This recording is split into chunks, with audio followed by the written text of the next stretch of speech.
Rồi, xin chào mọi người. Chào mọi người đến kênh của mình ha. Mình là Factory Automation. Hôm nay mình sẽ chia sẻ với anh em về cách đấu nối giữa PLC Siemens và step motor nha anh em. Thì sau đây là phần đấu nối giữa PLC Siemens và step motor nha anh em.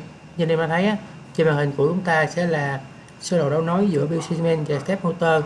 Thì về phần PLC Siemens thì anh em quan tâm cho mình một số lưu ý như sau ha.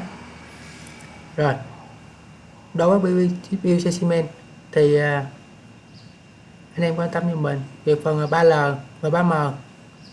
3L thì anh em đấu vào nguồn 24V, 3M anh em đấu vào nguồn N24V anh em, là nguồn âm á. Rồi tiếp theo về phần chân xung và chân hướng của PLC Siemens để điều khiển step motor thì ở đây mình sẽ chọn là chân V0.0 hay là chân xung. Sau khi đấu qua con trở 2 khiến 2 mình đấu vào chân bui cộng của step motor. Rồi tiếp theo sẽ là chân V0.1 sẽ là chân hướng. Sau khi nói qua con trở 2 khiến 2 mình đấu vào chân điếp cộng của step motor anh em.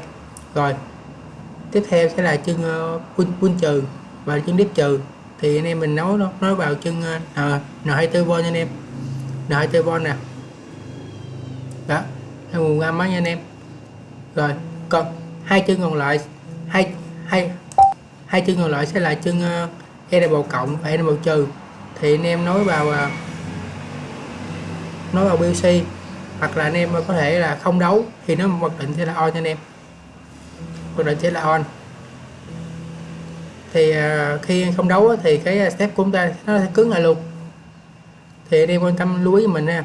Thì cái dòng PLC Siemens dòng DC thì nó mới phù hợp với ứng dụng này nha anh em, nó mới phát xung được nha anh em. Rồi về phần tạo dự án thì anh em quan tâm chú ý cho mình nha. Thì tạo dự án thì anh em chọn mình con PLC Siemens dòng DC nha anh em, và anh em chọn mình technical object thì anh em vào phần này để chọn cho mình một cái axis nha anh em. Rồi còn về phần driver thì anh em chọn mình kiểu phát xung là PTO nha anh em, PTO, và chọn này là kiểu xung. Thì trong đây nó có là chạy độ nè, chạy mm, chạy xung thì anh em chọn mình chạy xung nha anh em. Rồi còn về phần này thì anh em chọn mình đúng như là anh em đấu trong phần cứng anh em. Còn về chân xung sẽ là chân V0.0 và chân hướng sẽ là V0.1. Rồi còn về phần này là cái tốc độ của cái phát xung nha, tốc độ phát xung của cái driver của chúng ta. Thì ở đây mình chọn là min là 100, max là 25.000.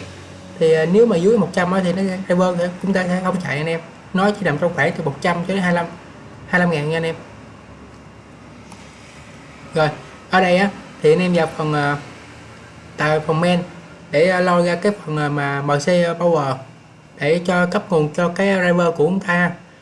Đây, cấp nguồn cho cái driver step của chúng ta chọn phần axis nè, chọn cái trục ta vừa tạo nè ha, chọn enable ha, enable true thì cái trục của chúng ta luôn luôn on luôn. Còn phần này phần là chạy dốc cho cái step của chúng ta ha, anh em chọn cái trục, sau đó chọn cái phần forward hoặc reverse ha anh em, và nó chỉ chạy được khi có cái anh em nhập tốc độ ở đây ha thì nó mới chạy được cho anh em. Rồi nếu anh em thấy video hay ý nghĩa thì cho mình một like, subscribe để kênh này phát triển nha anh em. Rồi cảm ơn em.